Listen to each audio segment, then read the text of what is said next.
Hello guys, ಎಲ್ರಿಗೂ ನಮಸ್ಕಾರ. ನಾನು ನಿಮ್ಮ ಮನುಷ್ಯ ಡೇ ಫ್ಲೋರ್ ವ್ಲಾಗ್ಗೆ ಸ್ವಾಗತ ಸುಸ್ವಾಗತ.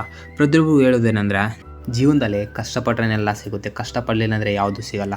ಪ್ರತಿಯೊಬ್ಬ ಮಿಡಲ್ ಕ್ಲಾಸ್ ಲೈಫ್ ಇರೋ ಒಂದು ಡ್ರೀಮ್ ಏನಂದರೆ, ನಾನು ಅದು ತೊಗೋಬೇಕು, ನಾನು ಇದು ತೊಗೋಬೇಕು, ನಾನೊಂದು ಬೈಕ್ ತೊಗೋಬೇಕು. ಜಾಸ್ತಿ ಜನ ಅನ್ಕೋತಾರೆ ಇವನಿಗೆ ಗುರು ಆರಾಮಾಗಿದ್ದಾನಂತ. ಗುರು ಯಾರ ಕಷ್ಟ ಅವನಿಗೆ ಗೊತ್ತು. ಜೀವನದಲ್ಲಿ ನಮ್ಮ ಕಷ್ಟಗಳು ಅರ್ಥ ಆಗಬೇಕಂದ್ರೆ ಒಬ್ಬ ಫ್ರೆಂಡ್ ಮಾತ್ರ. ಬೇರೆಯವರು ಎಲ್ಲಿ ಯಾವ ಥರ ಕೂಡ ಅರ್ಥ ಆಗಲ್ಲ. ಯಾಕಂದರೆ ನಮ್ಮ ಫ್ರೆಂಡು ನಮ್ಮ ಬಗಲಲ್ಲಿದ್ದು ಎಲ್ಲ ನಮ್ಮ ಬಗ್ಗೆ ನಮ್ದು ಅನ್ನೋದೆಲ್ಲ ಗೊತ್ತಿರುತ್ತೆ. ಆ್ಯಂಡ್ ನಮ್ದು ಅನ್ನೋದೆಲ್ಲ ನೋಡಿರ್ತಾನೆ. ಅವ್ನು ಮಾತ್ರ ಗೊತ್ತಾಗುತ್ತೆ. ಆ್ಯಂಡ್ ನಾವು ನಮ್ಮ ಕಷ್ಟಗಳೆಲ್ಲ ಅವ್ನು ಮಾತ್ರ ಅರ್ಥ ಆಗುತ್ತೆ. ಫಸ್ಟ್ ಆಫ್ ಆಲ್ ನಾನು ಯಾಕೆ ಕಷ್ಟಪಡಿ ಅಂತ ಹೇಳ್ತೀನಿ ಗೊತ್ತಾ?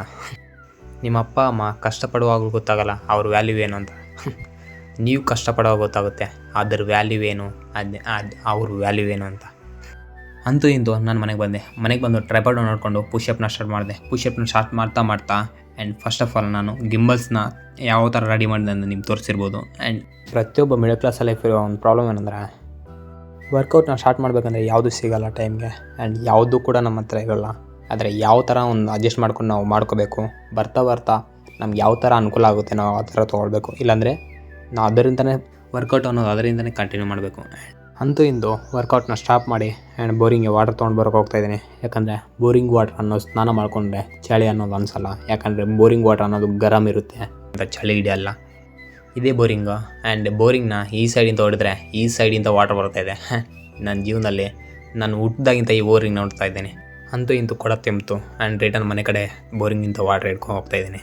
ಅಂತೂ ಇಂದು ನಾನು ಸ್ನಾನಕ್ಕೆ ರೆಡಿ ಮಾಡಿಕೊಂಡೆ. ಬಕೆಟ್ ಇಟ್ಕೊಂಡು ಆ್ಯಂಡ್ ಬಕೆಟ್ ಒಳಗೆ ನೀರು ಹಾಕ್ಕೊಂಡು ಬಕೆಟಲ್ಲಿ ಜಗ್ ಹಾಕ್ಕೊಂಡು ಆ್ಯಂಡ್ ಒಂದು ಸಲ ವರ್ಕೌಟ್ ಮಾಡಿಕೊಂಡು ಸ್ನಾನ ಮಾಡ್ಕೊಂಡ್ಬಿಟ್ಟೆ. ಆ್ಯಂಡ್ ಸ್ನಾನ ಮಾಡ್ತಾ ಚಳಿ ಇನ್ನೂ ಜಾಸ್ತಿ ಇದೆ ಅಂತ ಪ್ರತಿಯೊಬ್ಬರು ಮೇಕಪ್ ಮಾಡ್ಕೋತಾರೆ. ಆ್ಯಂಡ್ ನಾನು ಮಾತ್ರ ಒಂದು ಪೌಡ್ರ್ ಕೂಡ ಹಚ್ಚಿಲ್ಲ. ಆ್ಯಂಡ್ ಫಸ್ಟ್ ಆಫ್ ಆಲ್ ಏನಂದರೆ, ಹಣ್ಣೆ ಮೇಲೆ ಬೊಟ್ಟು ತಪ್ಪ ಯಾವ್ದು ಹಚ್ಕೊಳ್ಳಲ್ಲ. ಅಂತೂ ಇಂತೂ ನಾನು ರೆಡಿಯಾಗಿ ಆ್ಯಂಡ್ ಬೊಟ್ಟು ಹಚ್ಕೊಂಡು ರೆಡಿಯಾಗಿ ರಿಟರ್ನು ಮತ್ತೆ ನಾನು ಗಿಲ್ಸ್ಗಳೇ ರಿಟರ್ನ್ ಹೋಗ್ತಾಯಿದ್ದೇನೆ. ಅಂತೂ ಇಂತೂ ನಾನು ವರ್ಕೌಟನ್ನು ಸ್ನಾನನ ಎಲ್ಲ ಕ್ಲಿಯರ್ ಮಾಡಿಕೊಂಡೆ. ರಿಟರ್ನ್ ಮತ್ತೆ ಕೆಲಸ ಕಡೆ ಹೋಗ್ತಾಯಿದ್ದೀನಿ. ಒಂದು ಸಲ ರನ್ನಿಂಗ್ ಮಾಡಬೇಕು ಅಂತ ರನ್ನಿಂಗ್ ಸ್ಟಾರ್ಟ್ ಮಾಡಿದೆ. ಜೀವನದಲ್ಲಿ ಓಡಬೇಕಂದ್ರೆ ನಮ್ಮ ಟಾರ್ಗೆಟ್ ಮೇಲೆ ನಾವು ಓಡಬೇಕು. ಯಾಕಂದರೆ ನಾವು ಟಾರ್ಗೆಟ್ ಇಲ್ಲದೆ ಓಡಿದ್ರೆ ನಮ್ಮ ಜೀವನನೇ ವೇಸ್ಟು. ಯಾಕಂದರೆ ಸಕ್ಸಸ್ಗೆ ನಾನು ರೀಚ್ ಆಗ್ತೀನೋ ಒಂದು ಟಾರ್ಗೆಟ್ ಇಟ್ಕೊಳ್ಳಿ, ಯಾವ್ದು ಬೇಕಾದರೆ ರೀಚ್ ಆಗ್ತೀರ ನೀವು. ಅಂತೂ ಇಂತೂ ಕೆಲಸಗಳು ಬಂದೆ. ಆ್ಯಂಡ್ ಫಸ್ಟ್ ಆಫ್ ಆಲ್ ಹೇಳೋದು ಏನಂದರೆ, ಜೀವನದಲ್ಲಿ ನಾವು ಟಾರ್ಗೆಟ್ಗೆ ಅಚೀವ್ ಆಗ್ತೀವಿ ಅನ್ನೋ ಒಂದು ಫೋಕಸ್ ಇಟ್ಕೊಳ್ಳಿ ಪ್ರತಿಯೊಬ್ಬರು. ಏನಂತಂದರೆ, ನಾನು ರೀಚ್ ಆಗೋ ಒಂದು ಟಾರ್ಗೆಟ್ ನನಗಿದೆ. ಡೇ 4 ವ್ಲಾಗ್ ಇಲ್ಲಿಗೆ ಸ್ಟಾಪ್ ಆಯಿತು. ಆ್ಯಂಡ್ ನೆಕ್ಸ್ಟ್ ವ್ಲಾಗಲ್ಲಿ ಸಿಗೋಣ. And take care, bye.